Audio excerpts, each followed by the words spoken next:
What is going on, guys? It's the P Experience here. Within this video you are watching another Black Ops 3 best class setup. This time I'm going to be focusing on the XR2. The XR2 is a 3-round auto burst assault rifle, and it bursts the cycle automatically by holding the trigger. So you don't have to let go of the trigger to fire each burst. You basically hold it down and it will, kind of automatically shoot all the bursts, without letting go of the trigger. It really is unique, and it definitely does the job until you get the M8 A1 or whatever it's called on here. I think it's the M8 A7 actually. And the M8, well, is the weapon of choice when it comes to 3-round bursts. Unfortunately, you do unlock that at level 55, so you got a bit of a journey of getting there. But instead, the XR2 comes in clutch. You get it pretty much straight away, and it does its job like it should. It's great. It's a 3-round burst weapon. It kills at a medium range of 2 bursts. If you're lucky, 1 burst at really close range, and a max range, I'd say 3 to 4 bursts. But still doesn't take away that the weapon is a beast. My favourite weapon, or one of my favourites. I do like the lower level weapons because they just seem to work so well in this game with balancing the weapons. It's pretty good. So let's get on with the class setup. So, kicking this class setup off, what you're going to need is a wildcard known as Primary Gunfire 1. That's going to unlock 1 additional attachment slot for your primary weapon, as we have stacked our weapon with 4 attachments. Going down to the attachments, we have a optic sight, which is the ELO. The ELO is a emitted light optic iron sights with a floating point illuminated reticle. It's actually a pretty good sight. It definitely edges over the red dot sight for me, just because the red dot sight seems a little bit bigger and it takes up a little bit more space on, of your field of view. And the ELO sight, well, it's got a floating sight, and the top of the sight is actually cut off so you can see more. And, well, it looks cooler to me, and that's what we have for our first attachment. The second attachment is Quick Draw. We all know what Quick Draw does. It's amazing. Allows you to snap onto those enemies and aim down your sights faster. It just feels better when having it on than without having it on. So, I just like using it. Going down, we got Grip.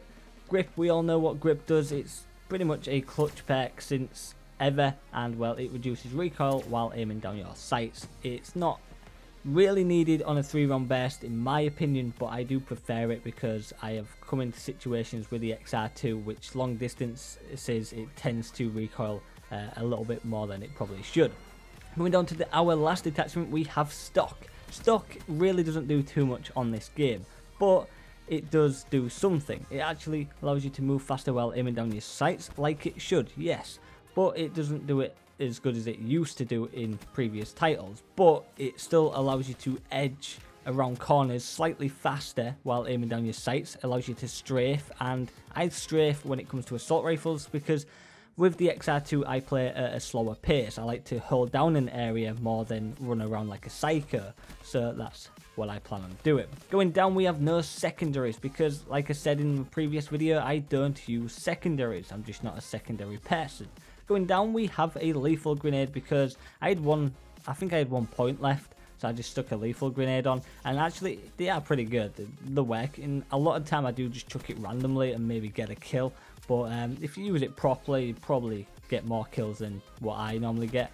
I just thought I'd stick it on there because it had an extra slot and I wanted to use a grenade for domination, I believe, so I can chuck it at the flag, so it does come in handy.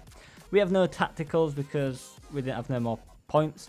Going down to our perk slots, well, what we do have is 6th Sense.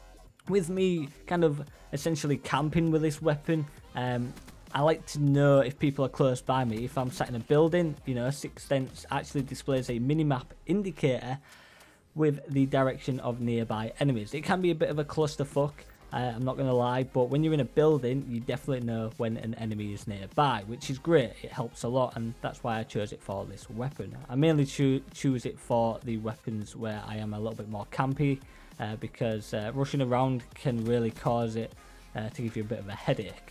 Going down, we have on our perk 2 slot is Fast Hands, my favourite perk, because I can swap weapons faster. Don't really need it because I don't have a secondary, but I can aim faster after sprinting, and that does come in clutch because you don't want to end up running into someone who has the perk, and when you don't, he's going to aim in faster and probably kill you slightly faster. It's minimal, but it will happen. Going down, we have Blast Suppressor. I always use this because no minimap signature when thrust jumping or your thruster sound is actually suppressed as well. So people what use awareness, which is a hell of a lot of people, you know, it is going to stop them a little bit. And essentially that's the class setup there, right there. It's nothing special, it's actually quite basic. I am quite basic when it comes to classes. I like my 3 perks, I like as many attachments as I can get on my weapon, you know, no secondaries and stuff like that. I am very a bit of a basic person when it comes to classes. But hopefully guys have enjoyed this video. If you have, I'd appreciate if you could leave me a like, rating and a comment. Thanks for watching, and I'll see you guys in the next video.